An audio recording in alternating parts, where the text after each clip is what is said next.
Hello, and welcome to the Shifting Culture podcast, in which we have conversations about the culture we create and the impact we can make. I'm your host, Joshua Johnson. Today, we have a conversation with Noah Kaye, the founder and executive director of Integer Network, an international coaching network that promotes authenticity and wholeness through coaching. We have a great conversation that you're sure to enjoy. So without further ado, let's get to it. Noah, welcome to the Shifting Culture podcast. It's really exciting to have you. It's really good to have you here. And I'm really looking forward to this conversation. Glad to be here, Joshua Johnson. What a joy. Thanks for having me on, man. This is great. Yeah, of course. I mean, I've always enjoyed conversations with you, and I think people are going to enjoy hearing from you, Noah, because you're a pretty amazing person, and we've always had really good conversations. Keep going. We can just keep doing this for the rest of the podcast. All right. I'm just going to give you compliments the whole time. How's that? This is going to be the Noah Kaye compliment podcast. On the Enneagram. That would be the best podcast ever. Yeah, I hear you. I'm also a 3. And I need those words of affirmation always. You just tell me how good I am, and I'm great. Let's go ahead and talk about something better than that. Well, I'd love to start with your story, and just all the way back to growing up, your childhood, and then how did you get into ministry work? How did you get into it, and why? Mm-hmm. Yeah. I grew up in a normal family, whatever that means, and outside the DC suburbs, mom and dad both in business, and we grew up in church all the time. And since I was a little boy, there seemed to be this thing on me. I don't know what it was, but everyone saw it. It's like you have a booger hanging out of your nose, and everybody's telling you, "Bro, you got a booger? Don't you see it?" And you didn't know it was there. Yeah. It felt like everybody, just old women at church and revival speakers on Sunday nights, and my mom and my dad and family members and aunts and uncles just kind of proclaiming some type of a call, or they called it a calling. I would like to call it an invitation, some sense from God that there was this, destiny on my life to serve in some type of full-time vocational ministry or kingdom work or loving and helping people and leadership and influence. And so that was very apparent. And I had a experience of a calling experience at 12 years old, where it was undeniable that there was some sense of God's Spirit saying, you're being tapped on the shoulder for something of kingdom work for your life. And I'll spare you the details, but I told my mom about that encounter that Sunday night when I was 12, and she just burst into tears. I've always known God had special things for you. And I'll never forget, I remember where we were in the car on our way home from church that Sunday night, and that was a significant moment. It really was. In many ways, that was a painful process growing up when other people choose your vocation for you. Yep. And there's some really funky stuff buried in all this prophetic calling language that really does a number on the identity of a leader. And so I had to work through a lot of that over the last couple decades. When you become what everybody else told you you're supposed to be, you sometimes forget how to figure out who you actually are. Yeah, I went through that same process. I was 14 when I heard everybody saying that, hey, you're called to full-time ministry. There's prophetic words like, I see you influencing thousands of people. It was something that people put on me, this invitation. And it's like 2 decades of work for me to untangle that. And what does it mean for my life and who I am? And I'm just trying to figure out who I am at the moment, because as an Enneagram 3, I could be whoever anybody else wants me to be, right? And I'm sure you relate to that. And so as you went into it, for me, I looked around and I saw, well, the only thing I could do with this call is to be a local pastor. That's what I did, Josh. And so how did that work out for you? Dude, that's the only option there was. There was nothing else. Oh, you're called to ministry. That means you get to be a pastor. Yeah. Lucky you. So that means you need to go to Bible college. Lucky you. So everyone else chose my vocation, and then that naturally chose my school. And so I ended up Bible college.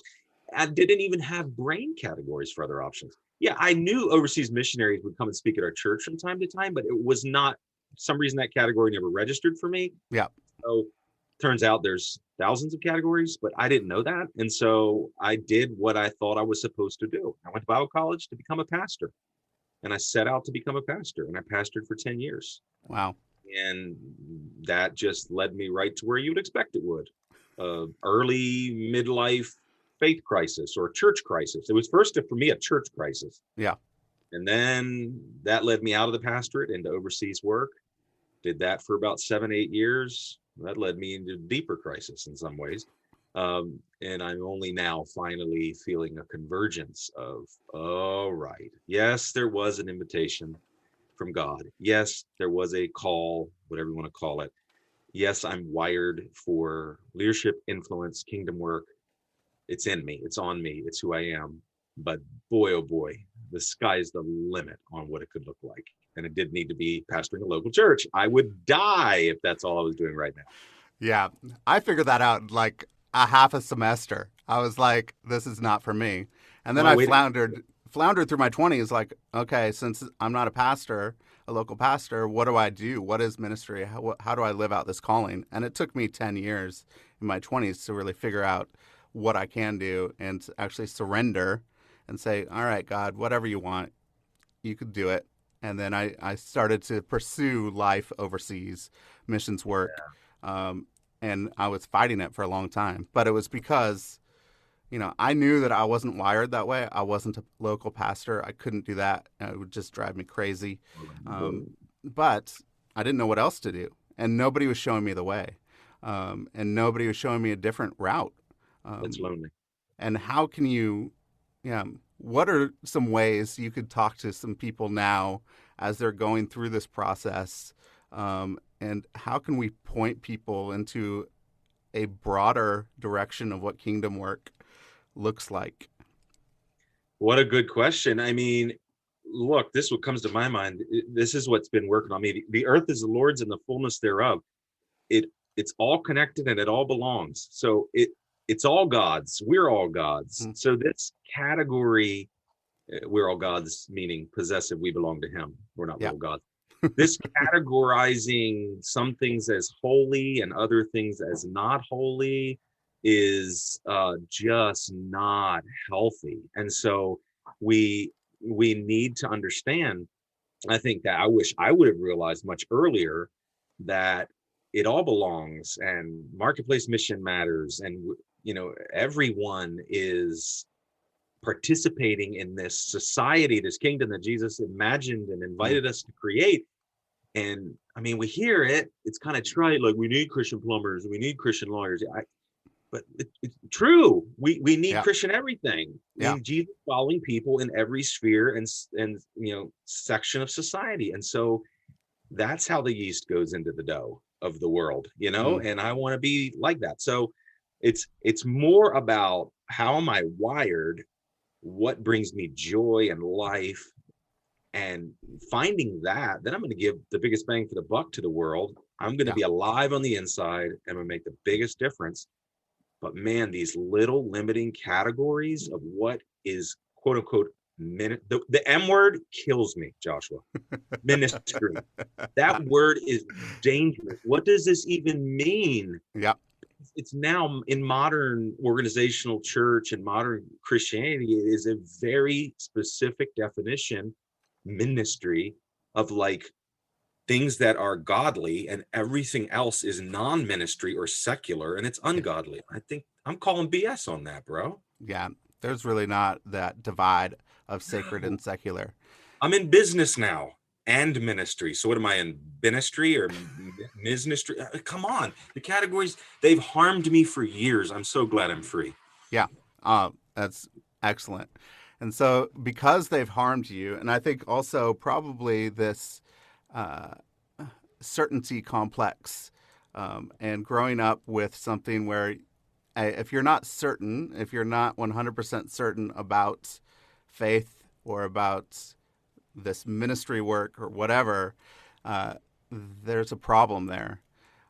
Is that really a facade? Is certainty a facade? And if so, how do we get rid of it?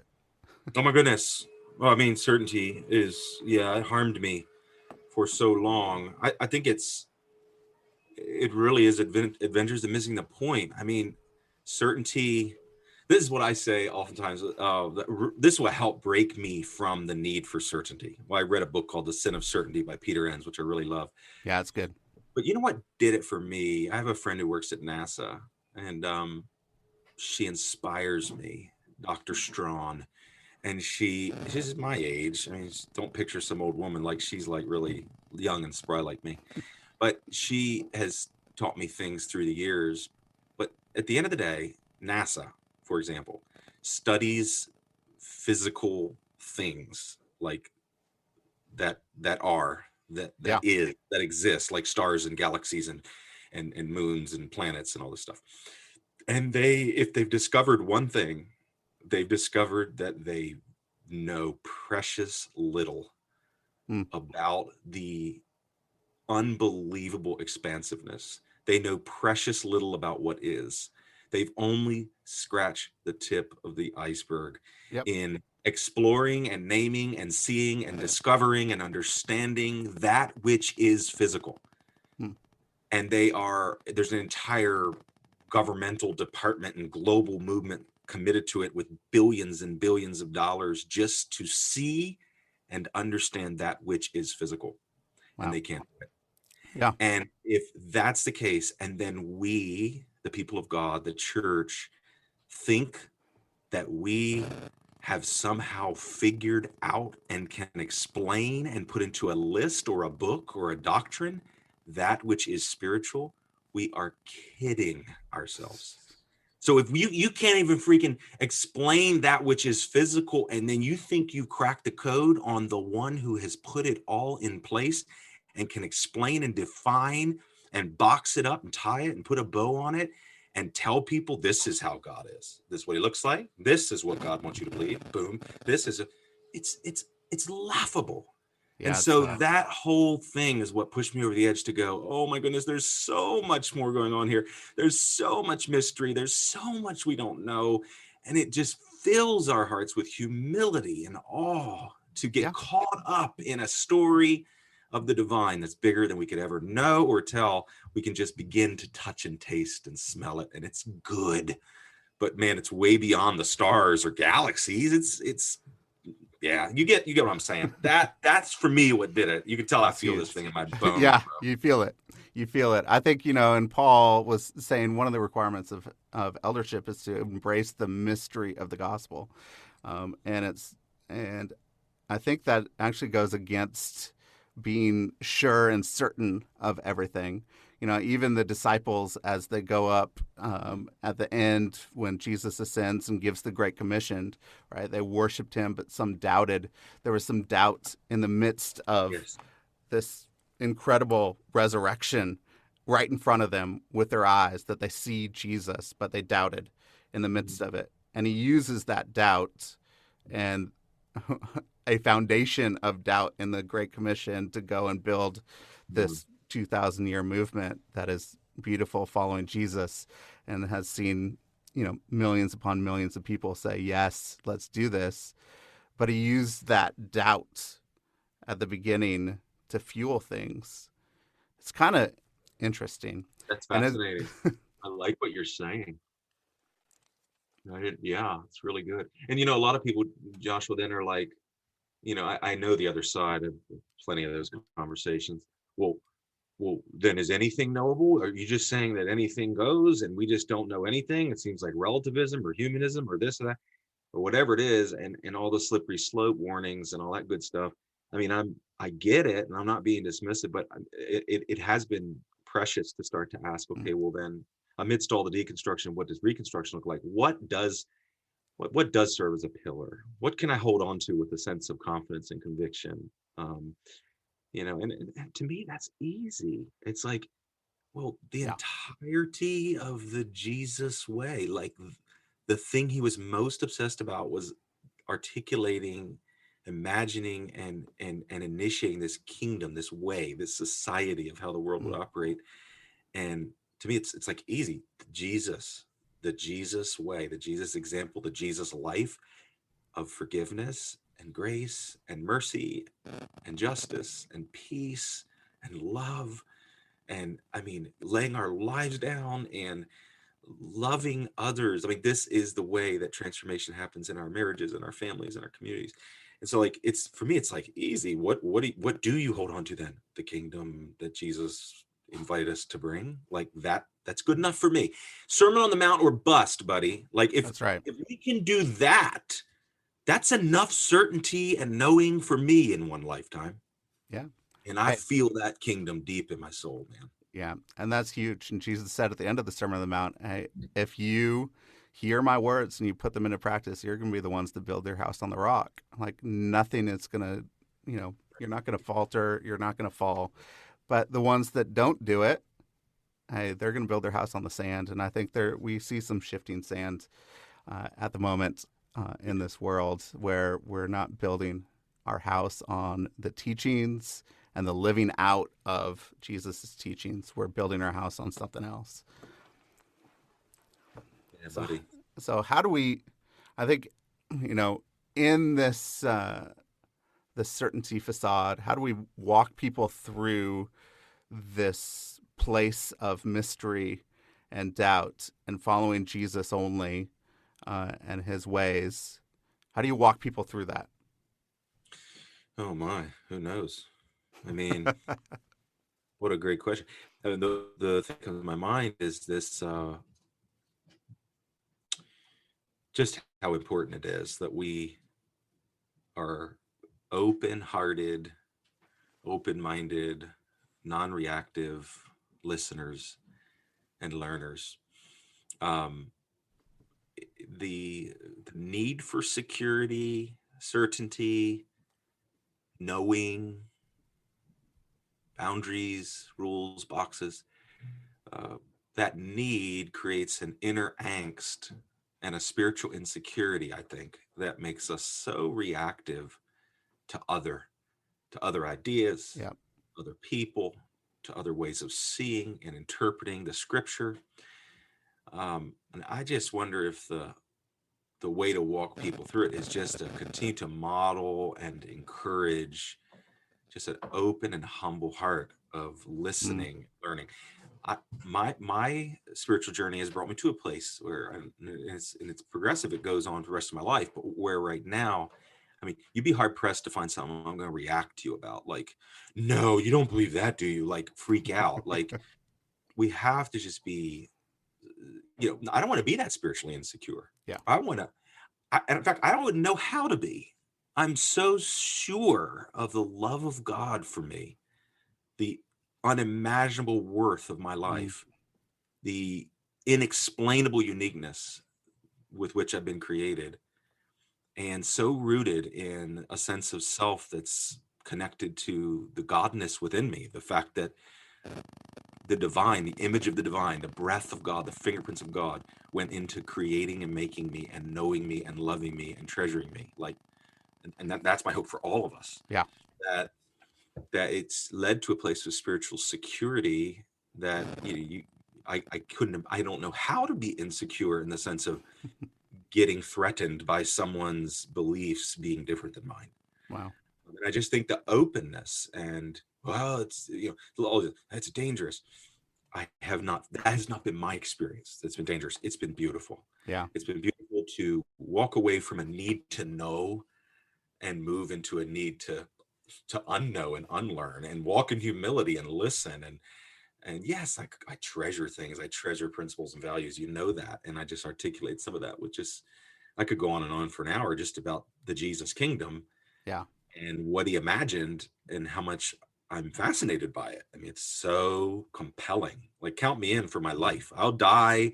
Maybe I've done some crazy things, but I want my funeral to be like, that guy loved people and he was pretty fascinated with the whole Jesus stuff, and he did it and he lived it. And Yeah. That's that's great. so key. So yeah, just moving away from how do you walk people through it? I mean, invite them into the beauty of open and humble living and learning with one another and with the Spirit. Yeah. Instead of knowing is I mean, look at Google. I'll never catch up.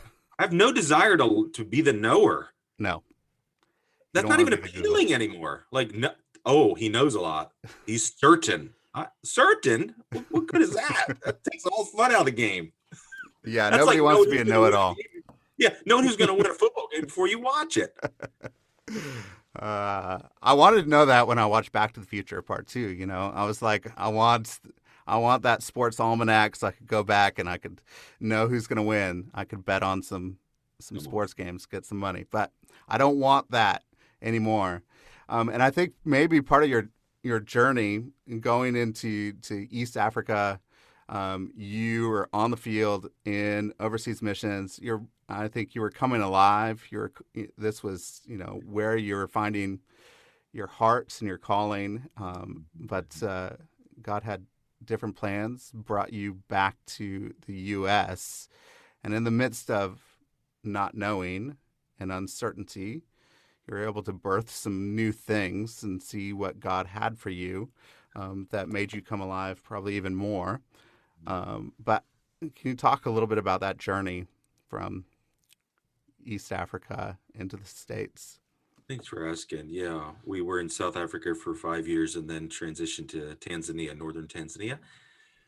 I just wanted to be there so badly. I jokingly told people, so if you're listening and you're from South Africa, please don't be offended. But I told people I want to live in real Africa. South Africa was real. I have a very special place in my heart for South Africa. But yeah, we ended up in Tanzania, learned Swahili in our first year there, but we only made it about a year and a week. And then Mm, our youngest of three children, our 18-month-old son at the time, had a stroke in our home in northern Tanzania, and that was a traumatic and life-altering event. And uh, as you can imagine, all the craziness of what do you do with your child when you're in rural Tanzania without medical care, and he's had a stroke and is paralyzed. wow. So we medically evacuated him, and oh boy, what a traumatic and tough time for us. Mm, But I tell it like this: it was a double loss. It was the death of a healthier son and the death of a yep. vision, dream.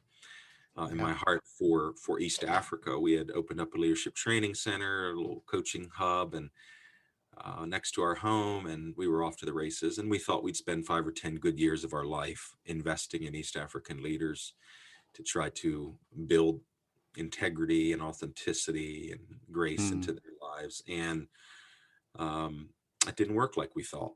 And anyway, we ended up back in the US. It was very painful, but we had made the tough decision to move back and reestablish as a family here in America so our son would have the medical care he needed. And after 6 months of being here, I had to answer the question, Joshua, what's next? Like yeah. the whole thing of what am I going to do the rest of my life? There went that plan. And what am I going to do when I grow up? And at that point, I didn't feel ready to Mm, pioneer, but I knew I was gonna pioneer. yeah. There was a sense in my soul that I was supposed to build something or plant something. I had received that message from God already, but I wasn't ready. And so this was way too early. So it was a really tough call. Do I go Mm, get a job? Do I get a ministry position, work in a missions organization? What do I do for another 5 years while I grow up a little more? Because I don't really trust myself to build something yeah. right now because I'll probably mess it up. And so that didn't work very well. The sense from God was you're as ready as you're ever going to be, and you're going to keep getting ready from now till the day you die. So plant this thing. And so here I was back in the States and decided, all right, I have no idea how I'm going to feed my family, but I'm going to put a seed in the ground.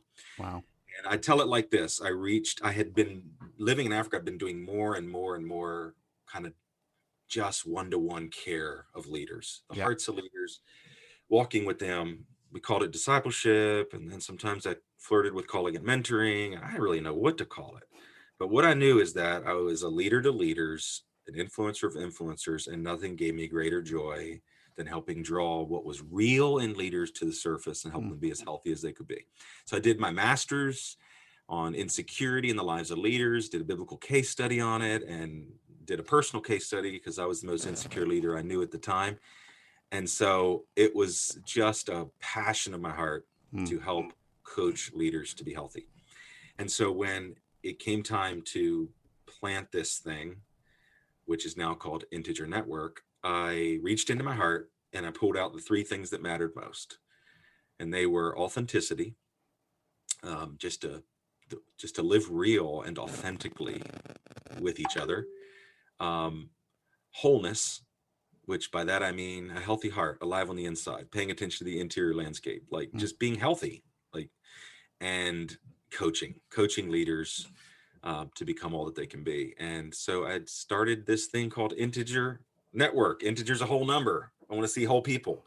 So, and our tagline Nice. is those three words: authenticity and wholeness through coaching. And at the time, I did not know what in the world, like, what does this mean? I mean, yes, I value authenticity and wholeness, and I want to do coaching. So, turns out I started a international coaching network that worked, and so now we're. It's so funny when I tell this story now, Joshua, because I'm like, literally, I did not know what this would Yeah. become. So now we're in our fourth year. We're in 3 countries. We have 17 coaches. This past Saturday, we had Nice. an international retreat to talk about where we think we might be in 10 years from now. And I'm telling you Oh, what, fun. it is working. And I'm having the time of my life pulling together a bunch of like-hearted people that want to be real, Yeah. want to be healthy, want to help others do the same. And Mm. that's what we're doing. So we're coaches. We're running events and doing personal coaching to help promote and foster healthy communication and healthy Mm. hearts and authentic living. And we wrote a material called Integrate. And I could go on and on about our work with Integer, but I'm loving it. And that's what we're doing. So. That's amazing. I think it's so important. I think growing up, I've seen so many leaders hurt others because they were insecure and hurt on the inside, and they don't mean to hurt others, but hurt people, right? And so, how do we get to this place of bearing, I don't know, bearing our soul, getting whole, getting healed, so that we can lead well and walk people through a sense of Mm. authenticity and wholeness on our own and not hurt others with the process. What a good question. Yeah, you got to have it to give it. I mean, if you don't have it, you can't give it.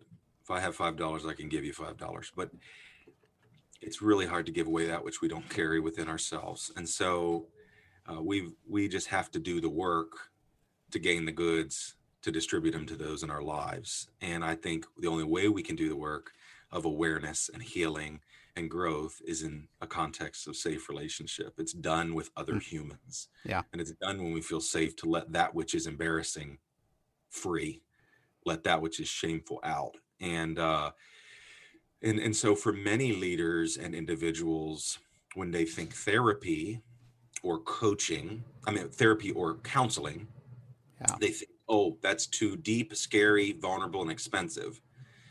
When they think of mentoring and discipleship, they might have some hurt and baggage attached to it. Well, it didn't work in the past and I was discipled, or I had a mentor and they never even contacted me. They didn't care about me. And so there is this sense of, well, um, I don't want therapy. I don't want counseling. I don't want discipleship. I don't want mentoring. And so we went with the word coaching because it really does most closely describe what we carry in our hearts to offer. Yeah. And coaching is, yeah, so coaching is creating a context of safety for a coach to guide a coachee through a process of moving from where they are to where they want to be, and creating a safe space for them to let out what's there and to draw them out. So we use Proverbs 20 verse 5 as a Mm-hmm. theme verse. The heart of a man or a woman is like a deep well. One who has insight will draw it out. So the coach is the one with insight, Mm. and the coachee is the one That's that's good. being drawn out like buckets of water being dropped down in the well and patiently pulled up to Mm. expose what's in it. Meaning you have the answers. Yeah. No one is an expert on Joshua Johnson as much as Joshua Johnson. No one has logged as many hours with you. No one has tried what you've tried, done what you've done, been where Yeah. you've been, related to who you've related to. You are the world's leading expert on who you are. And you just need someone asking you good enough questions, creating a safe enough space, and providing a patient enough process to help you discover the solutions. And that's coaching in a nutshell. And it's helping people make progress Mm. toward their desired outcome and dream and goal. So, but Well, yeah, that. I know, like, personally, I think for a lot of my years, I've been an observer of myself and not lived with myself. And so, how Mm. do we move from observing and knowing the right answer and being able to speak the right answer in a coaching thing to living the right answer and being with me instead of observing me? Um, Oh, what a powerful question. I don't know. When you figure it out, tell me. I mean, we have an entire module in our integrate material on self-awareness, an entire section of our content. So we call awareness one of the 6 ingredients for authentic living. It is right there at the heart of it. Um, so awareness is super key. But I hear you asking, what if we're aware, but we're really not engaging with that awareness or doing anything about it? yeah, yeah. And I think I see that as a problem. I've heard a few people talk about it, but I don't know. As me Yeah. living in my body, as I'm growing in my self awareness and my awareness of, hey, I know my triggers, I know a lot of different things. Why do I react the way I react? Every time I get hurt, I could go back in about 30 seconds. I know exactly why in my past, how I grew up, what I did. But I still feel like I just observe it and like I just know it. And intellectually, I can get to that place of, oh, this was my trigger, but Mhm. I don't know. Sometimes I don't feel like I'm living it. I'm not in it. I love what you're saying. It's fascinating. In fact, and I promise this isn't a pimp of a product. It's just a concept that really is inspiring, and that is our South African team. I don't, Lawrence Skippers. He Yeah. leads our country director in South Africa for Integer Network, and they really, really were inspired deeply by the NVC, nonviolent communication Mm. content of Marshall Rosenberg's about 26-year-old piece of research and material about how to foster healthy communication. Mm. And we've rewritten it kind of for our network. It's called the Compassionate Communication Workshop. But it really gets at what you're asking, because here's, in a nutshell, what it suggests. It suggests that the answer to this is to move beyond the intellectual awareness and Yeah. move down into feelings and further down into needs. So observation without evaluation. I observe this. I'm reacting this way. Yeah. I just noticed, Meredith, that you did this, without attaching any sense of evaluation, rightness, wrongness, goodness, badness to it. Then moving to the next level. And as a result of that observation, I feel this. Most of us have about 5 operative feeling words. And we could have a vocabulary of 70 or 80, but we haven't cultivated it. Yeah. And this course helps to do that, right? Mm. So we have a lot more of a word bank to choose from about what we're actually feeling. And then a feeling is always a result of a met or unmet need. So underneath of that, then what's the met or unmet need? So I wonder, when you ask the question, if it's a matter of moving from the intellectual to, then not only do I see this, now I need to learn to feel this, and what Yeah. is it I'm feeling? And then beyond that, what is a need, met or unmet need in my life that's causing that feeling? And then the last step is, then I need to make a request that enriches both my life and yours Mm. and strengthens our connection. And maybe that request is of yourself. Yeah. But anyway, that comes to my mind as I listen to your question. It's certainly one framework to think about. Well, I think that sometimes that request requires a lot of vulnerability, and it requires you opening up to a place where somebody's going to reject you, and rejection is not fun for anybody. That's Um, right. but I know that vulnerability is a necessary step to closer connection, and it's a necessary step to, I think, opening people up to more authentic living. Um, but it's a scary process. Um, is it always going to be scary? Like, what are we? Man, you're really talking my language today, buddy. I mean, I told you one of the 6 of our integrate theme is awareness. Another one is vulnerability. There's 6 themes to authentic living that we've identified, and that's one of them, vulnerability. So you're really up my alley with this. Yeah, it is going to always be scary. But like with anything in life, the more practice we have, the easier it gets. There are times we have setbacks. There are times a pianist plays a really tough piece and can't quite figure it out and feels ashamed. But for the most part, uh, the longer they play the piano and the more they practice, the better they get. Yeah. Um, Vulnerability in that sense, like anything, I think it is learned, and the more we do it, the better we can get at it. But it is always emotional exposure. It's always risk. Mm. It never stops being risk. And I still have vulnerability hangovers where I wish I wouldn't have shared. The next day, Yep. we glean, as you can imagine, a lot from Brene Brown's work on shame and vulnerability, and Yeah. I'm really inspired by it. But it's always emotional exposure, and it's always difficult, but it's also very contagious. So that's Mm. part of our work, is thinking in terms of the magnetism and courageous nature of vulnerability. I mean, it Mm-hmm. draws people to us, and it also encourages people to. It's a tit for tat sport. Yeah. Authenticity and vulnerability is very much a tit for tat sport. I'm going to Mm. test you. If you receive this Right. well and I felt safe, I'll give you more the next time we're at Yep. coffee. But I'm going to just give you what I think you can eat of my my vulnerability. And if you take it in and everything's good, I'll try a little more next time, because none of us are, unless we're losing our mind, revealing all to anyone. That's just, not how we're wired. We're Right. afraid to be that deeply known and seen. Yeah. I think so.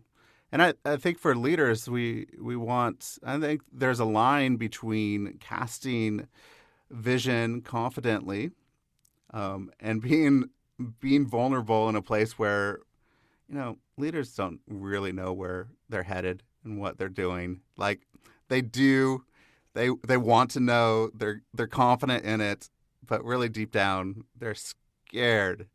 They're really scared. So Absolutely. what is that? What is that line that we? Because I think casting vision confidently inspires people to continue to move forward. But how do we have that line be vulnerable in the middle of it?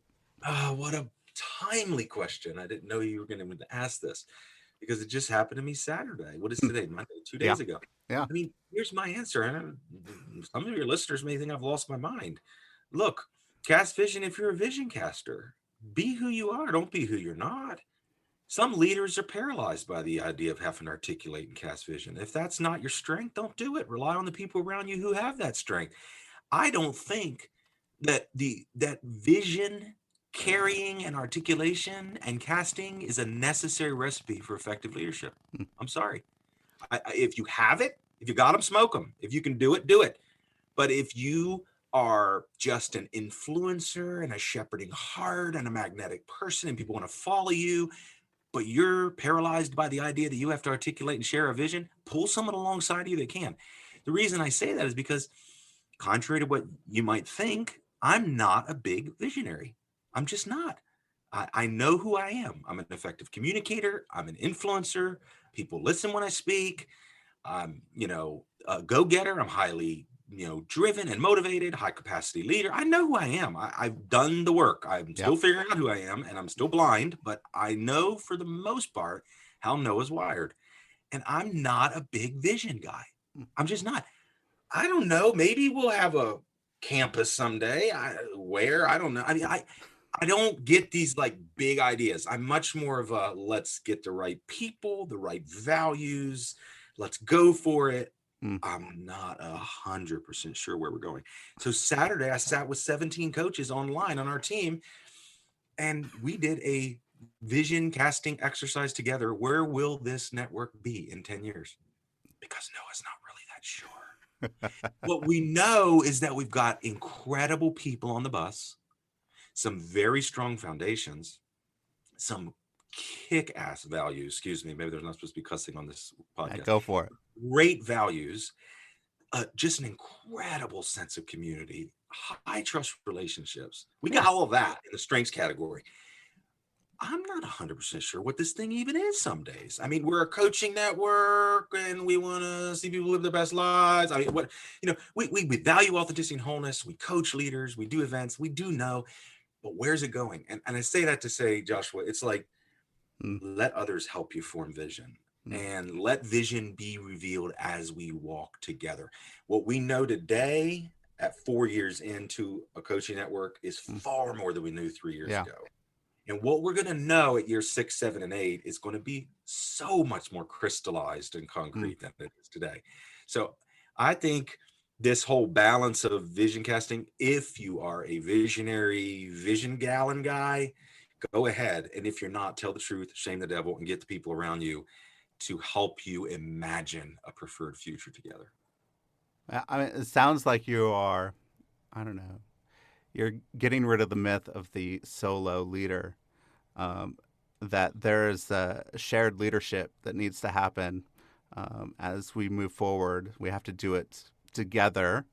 It's not one person that's pulling it along. It's not the strongman competition pulling the bus behind you. It's Spot on. It's spot on. And you don't, I still believe in leadership, although I have a much different definition than I used to. And people, I still think leaders are almost always people worth following. They carry some type of yeah, influence in their being that people want to. If no one's following, you're probably not leading anywhere. So people, you have to admit, I mean, people want to follow a leader. People typically want to follow them, or they're not yeah, a leader. But I no longer do I think that leader must equal the common popular characteristics. They can get on a stage, they can cast vision, they're amazing at this and mm, amazing, all the books on leadership. I was like, a lot of that stuff to me, blah. I think they are people worth following, but primarily because they know who they are and are offering that authentically. People want to follow mm, someone like that. They want to follow a leader who knows who they are and brings their true self, their true gifts to the table, and knows who they're not, and welcomes others to fill those needs so that we're in this together. So, yeah, I think to have to force ourselves into a mold of what is expected to be leader is far less compelling to those following us than just being who we stinking already are. People already know who you are. They're watching you there in Kansas City. They yeah. see your strengths. If you start trying to color outside the lines, they're not going to be impressed. But I think they will. Come No, on. they're not. No, I They know. They smell see our right stuff. through it. They smell it a mile Oh away. yeah, they So see right through it. this is the most real I've ever got to lead where I'm at now. And I'm still Mm. wearing masks. You know that I'm a Oh three. yeah. So I'm still faking Yep. sometimes, but I'm faking way less. Yeah. I'm actually the guy that I'm showing you more now than it used to be. And this season leading into has been so rewarding. My mom asked me the other day, what was the most rewarding part of the retreat this past weekend? And I said, just being comfortable in my skin. Mm. Like this false humility stuff I used to have going on, like it's fading. I mean, I know who I am, and I know that I'm leading this thing, and I could show up knowing that without trying to act all funky about it or do things for ego. I don't Yeah. really need that. I already know who I am, so I don't need to do something to prove to you that I'm awesome if I think I'm awesome. Not to sound, you know what I mean? I don't mean to sound self-centered in that sense, but we No. this I game. often look at myself and say, "Hey, you're awesome." Like, Why play what? the Look at what game? you just said. That is brilliant.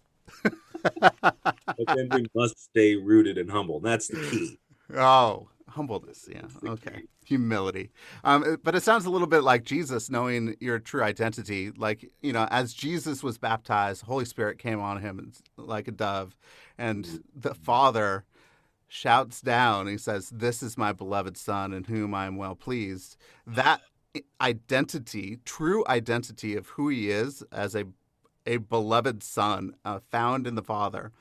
I think if we get to that place as beloved sons and daughters, that we are the beloved, we can change the world.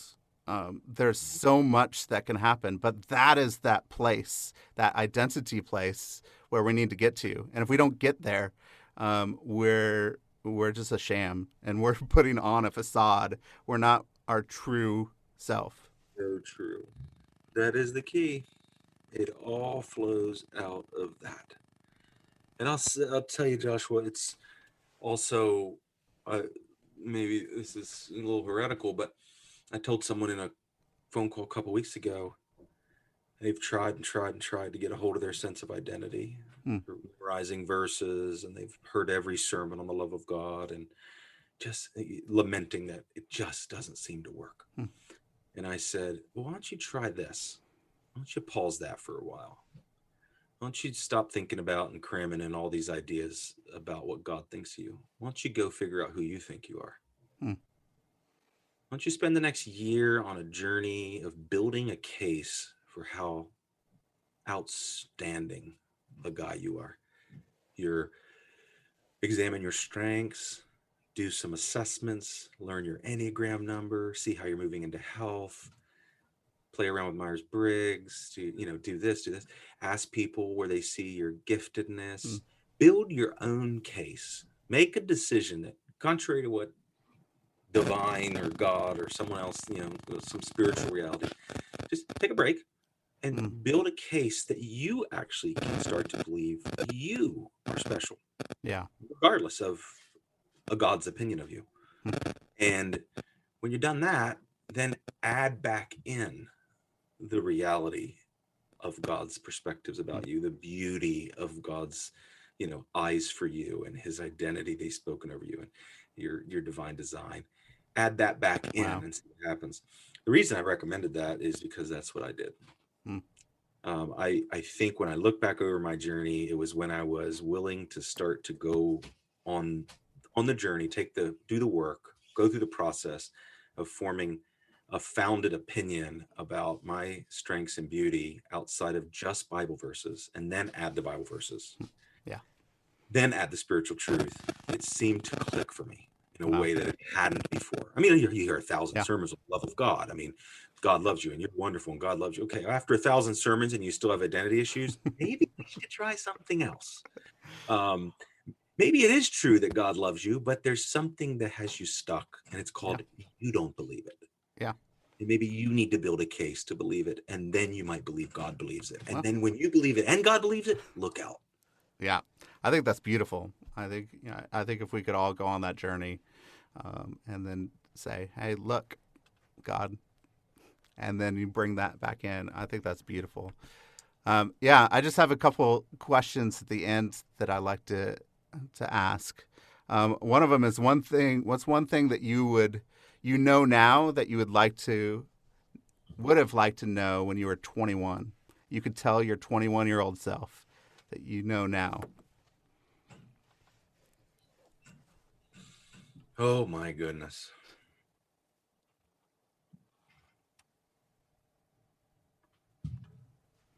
You don't know everything. You just That's don't good. know. And there's so much you don't know. Just live into the unknowing. Mm. So much you don't know about finance and about relationships and about leadership and life and people's pain and God and the scriptures and spirituality and the sexuality and oh my goodness, on and on and on and on. The world and culture, and where do you end? I mean, you just, hey, 21-year-old Noah, there is so much to discover. Stay open, stay humble, keep learning, keep going, keep growing. I look back and realize I think I acted so certain about so many things, and Mm. embarrassing. I mean, there's times I want to reach out to the congregation I pastored many times and just say, how did you tolerate me? Yeah, that's good. That's good. Well, I hope your 21-year-old self listens. What's something that you've read or watched recently that you could recommend? Read or watched? Well, I'm a reader way more than a watcher, so I don't really watch much, but I am a big reader. Um, and I think I would choose to recommend. I usually read only nonfiction, Mm-hmm. spiritual books, leadership books. I more soul, meditative, contemplative type books. Um, but I'm reading a book right now, actually by Ian Morgan Crone, who's a big Enneagram guy, but it's a novel called Chasing Francis. Mm. And it's about a megachurch pastor who loses his faith right in the middle of a sermon, practically, is fired from the church and goes to Italy to visit his uncle and ends up retracing the steps of St. Francis of Assisi and rediscovering Wow. and reconstructing his faith. And it Wow. is good. And Mm. I'm halfway through reading with a friend of mine who demands that I only read one chapter at a time and then have a 10-minute phone call about that chapter. So it's taking me a while to get through it. So read a chapter, have a 10-minute call with him to talk about what God's saying to me through it. And it Wow. really is a phenomenal book, Chasing Francis. Wow. That sounds great. Sounds great. I love Ian Morgan-Cron. I think he's wonderful. So I really want to check that out. That's good. Well, Noah, thank you so much for being on today. I really appreciate it. It was a great conversation. Yeah. And go with God. Be well. Yeah, I'm just praying for you and Integer and everything that you're doing and your family. So I'm honored to have been on. Thank you so much for this opportunity. I really enjoyed this conversation. yeah. All right. Thanks, Noah.